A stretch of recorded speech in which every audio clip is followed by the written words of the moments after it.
So in the drama, somebody has to be the villain and play the dark side, and then the hero plays against him.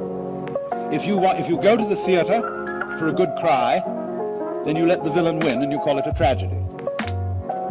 If you go for a thrill, you let the hero win. If you go for laughs, you call it a comedy.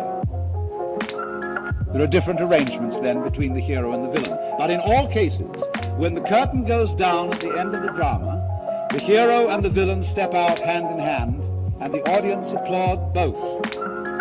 They don't boo the villain at the end of the play. They applaud him for acting the part of the villain so well.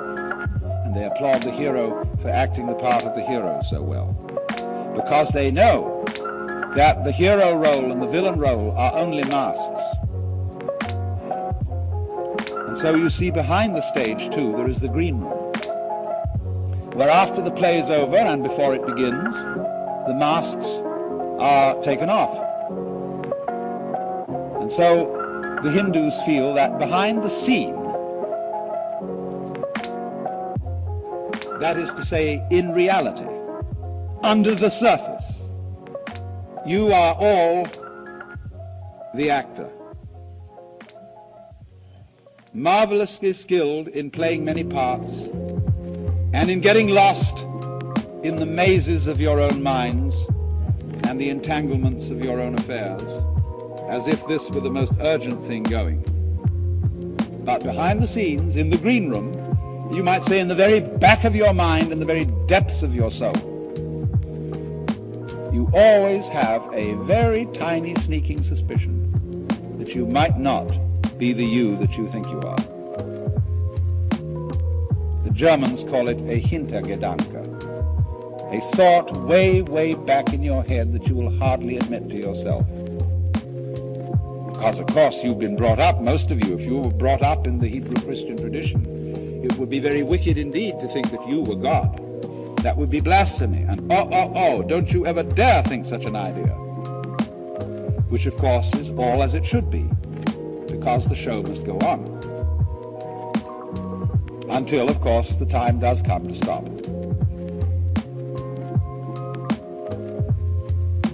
Now, you will see that this involves two quite different ways of dealing with the fundamental question, two fundamental questions. One, what is man? That is, who are you? And in the Hebrew Christian answer, we more or less say, well, I'm me. I'm Alan Watts. I'm John Doe. I'm Mary Smith. And I firmly believe I am, because I really oughtn't to think anything else, ought I? And that me is a finite ego, or a finite mind, whatever that is. On the other hand, the Hindu will say that the real self, which he calls Atman, A-T-M-A-N, is what there is. It's the works. It's the which than which there is no whicher, the root and ground of the universe and of reality. The next problem where they differ so sharply is, well, why have things gone wrong? Why is there evil? Why is there pain? Why is there tragedy? Now, in the Christian tradition, you have to attribute evil to something else besides God. Their God is defined as good. And he originally created the scheme of things without there being any evil in it. But there was a mysterious accident in which one of the angels, called Lucifer, didn't do what he was told. Or man, there was a fall of man. Man disobeyed. He went against the law of God. And from this point, evil was introduced into the scheme of things, and things began to go wrong, that is to say, against the will of the perfectly good Creator. Now, the Hindu thinks in a different way. He feels that the Creator, or the actor, is the author of both the good and the evil. for the reasons that I explained to you, you have to have the evil for there to be a story. And in any case, it isn't as if the Creator had made evil and made someone else its victim. It isn't like saying God creates the evil as well as the good, and poor little us are his puppets and he inflicts evil upon us. The Hindu says nobody experiences pain except the Godhead. You are not some separate little puppet which is being kicked around by omnipotence. You are omnipotence in disguise. And so there is no victim of this. No helpless, defenseless, poor little thing. Even the baby with syphilis is the dreaming Godhead. Now, this makes people brought up in the West extremely uneasy, because it seems to undercut the foundations of moral behavior and say, well, if good and evil are created by God, isn't this a universe in which just anything goes? I mean, if I'm God in disguise, surely if I realize that, I can get away with murder. Well, think it through. Didn't I point out that in the game, as the Hindus analyze it, the evil part has 1/3 of the time, and the good part has 2/3. What sort of a game do you want, anyway? You will find out, you see, that all good games, games that are worth playing and that arouse our interest, are constructed like this. If you have the good and the evil equally balanced, the game is boring. Nothing happens. It's stalemate. The irresistible force meets the immovable object. On the other hand, if it's all good, and there's hardly any evil, maybe just a weeny little bit of a fly in the ointment, it also gets boring. Just in the same way, for example, supposing you knew the future and could control it perfectly, what would you do? You would say, let's shuffle the deck and have another deal. Because, for example, when great chess players sit down to a match, and it suddenly becomes apparent to both of them that white is going to mate in 16 moves, and nothing can be done about it, they abandon the game and begin another. They don't want to know. There wouldn't be any hide in the game, any element of surprise, if they did know the outcome. So, a game with good and evil equally balanced isn't a good game. A game with the positive or good forces clearly triumphant isn't an interesting game. What we want is a game where it always seems that the good side is about to lose. I'm in really serious danger of losing, but manages always to sneak out. You know how it is in serial stories when they get the hero at the end of an installment in some absolutely impossible position where it seems that he's going to be run over by a train because he's tied with his girlfriend to the rails, and you know somehow in the next installment the author's going to get them out of the difficulty. Only he mustn't do it too obviously, because he won't go on reading the next installment. So then what's necessary is a system in which the good side is always winning, but never is the winner. Where the evil side is always losing, but never is the loser. That's a very practical arrangement for a successful ongoing game which will keep everybody interested.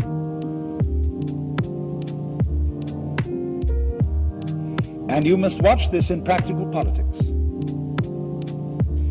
Every in-group or group of nice people needs an out-group of nasty people. Otherwise they wouldn't know who they were.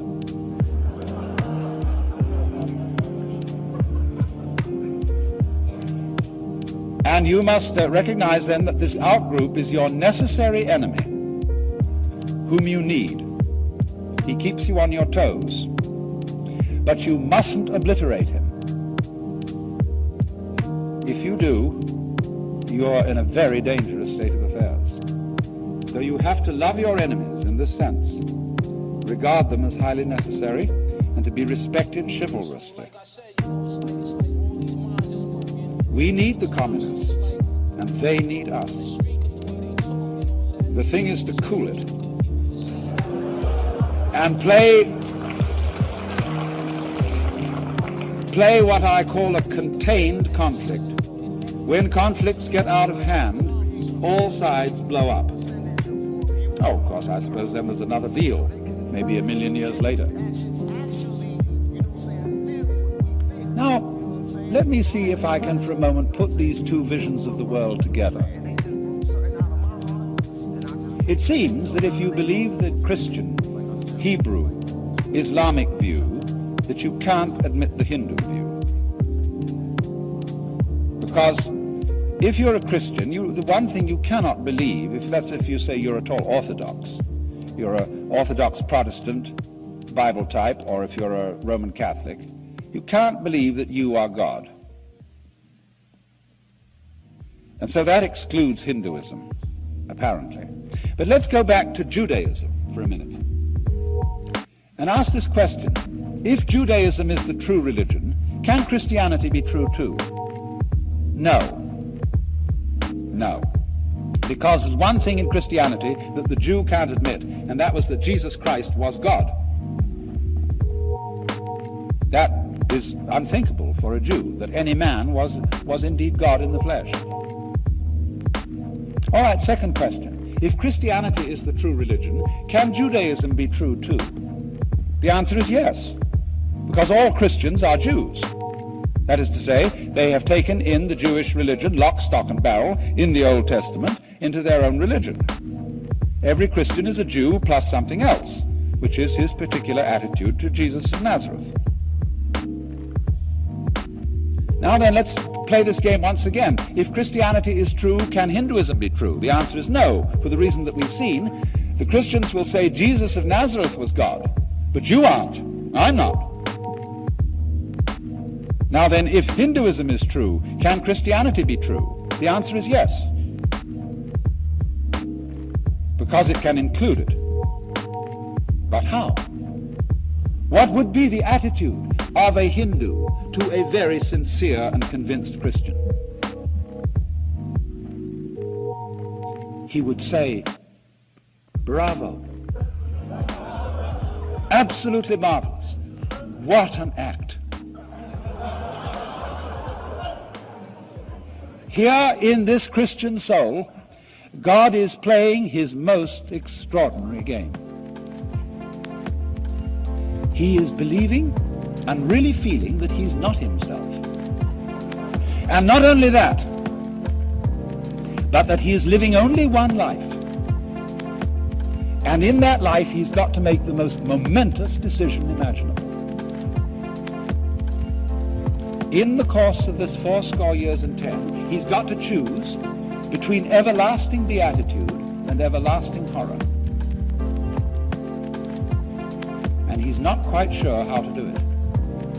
Because in Christianity there are two sins to be avoided, among others. One is called presumption, and that is knowing surely that you are saved. The other is called despair, which is knowing surely that you're damned. There's always a margin of doubt about this. So work out your salvation in fear and trembling. So you might say that this is preeminently the gambler's religion.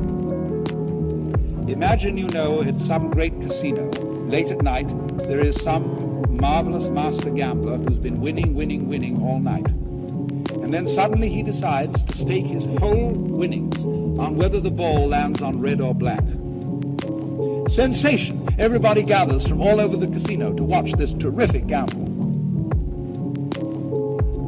So in the same way, the predicament in which the Christian soul finds itself is this colossal gamble, which is saying this universe can possibly contain in it ultimate tragedy. There could be such a thing as an absolute, final, irremediable mistake. And what a horror that thought is.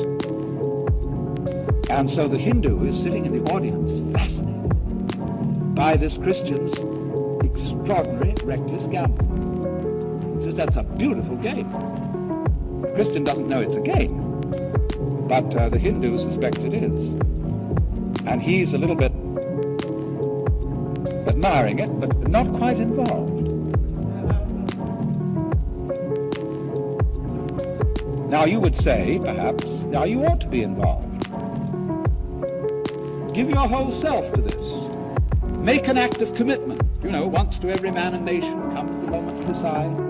In the strife twixt truth and falsehood for the good or evil side. Then it is the brave man chooses when the cowards stand aside, etc. That sounds great, doesn't it? Commitment. Stand up and be counted. It is a virtue, but on the other hand, you see another virtue, what we call being a good sport. If your enemy in the battle of life is to be regarded as an absolute enemy, who is pure evil, black as black can be, you can't be a good sport. You can accord him no chivalry, no honors of battle. You've got to annihilate him by any means possible, fair or foul. And that leads to some pretty sticky situations, especially when he has the means of annihilating you in just the same way.